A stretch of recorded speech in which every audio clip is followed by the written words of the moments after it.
एका गोष्टीची मला असं वाटतं मी आठवण करून देणं खूप गरजेचं आहे आणि की अशा प्रकारच्या बिनविरोध या स्थानिक स्वराज्य संस्थांच्या निवडणुकांमध्ये बिनविरोध असं पश्चिम बंगालमध्ये झालं होतं. त्या गोष्टींबद्दल कोर्टामध्ये म्हणजे सुप्रीम कोर्टामध्ये भारतीय जनता पक्ष गेला होता. कळलं का? आता त्या पक्षाचं आत्ताच्या या महाराष्ट्रातल्या गोष्टींबद्दलचं काय म्हणणं आहे हे एकदा तरी सांगावं. म्हणजे पश्चिम बंगालमध्ये तुम्हाला चालत नाहीत आणि महाराष्ट्रामध्ये तुम्ही करतात. मला या सगळ्या गोष्टींमध्ये फक्त एकच सांगायचं आहे आपल्याला सगळ्यांना आणि त्याही राजकीय पक्षांना पण मला हेच सांगायचं आहे की सत्ता ह्या सत्तेचा अमरपट्टा घेऊन कोणीच आलेलं नाहीये.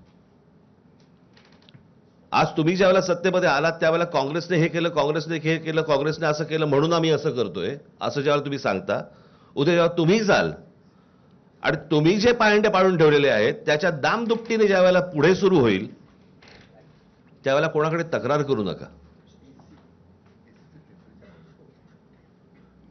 याचं कारण आता आपण जे काय करतो आहोत तर जर समजा त्यांना वाटत असेल की आम्ही सत्तेतनं कधीच बाजूला होणार नाही आहोत तर आम्हाला असं वाटतं हा भ्रम त्यांचा दूर झाला पाहिजे. आणि उद्या ज्या वेळेला सत्ता परिवर्तन होईल आणि ज्या वेळेला दुसरे येऊन ज्यावेळेला याहून वाईट ज्यावेळेला होईल त्यावेळेला आपण काय करणार आहोत याचा विचार मला असं वाटतं सत्ताधाऱ्यांनी त्या वेळेला करणं गरजेचं असतं. आपण करत असलेली एखादी कृती आपण चुकीचे पायंडे पाडत नाही आहोत ना याचं भान मला असं वाटतं राज्यकर्त्यांकडनं सुटलं की मग पुढे काय होतं हे आज आपण पाहतो आहोत. मला असं वाटतं जे राज्यामध्ये लोक आहेत त्यांनी या गोष्टींचा नीट विचार करणं आवश्यक आहे.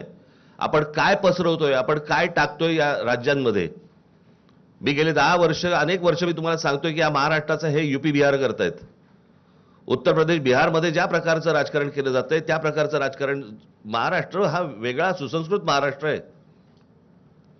मी नेहमी सांगतो की महाराष्ट्राने देशाला दिशा दाखवलेली आहे आणि अशा परिस्थितीमध्ये महाराष्ट्राचं अशा प्रकारे वाटोळं करणं, महाराष्ट्रातल्या येणाऱ्या पुढच्या पिढ्यांचं वाटोळं करणं, महाराष्ट्रामध्ये जे येऊ इच्छितात राजकारणामध्ये त्यांची विचारसरणी बदलणं हे मला असं वाटतं महाराष्ट्रासाठी आणि महाराष्ट्राच्या भवितव्यासाठी घातक आहे.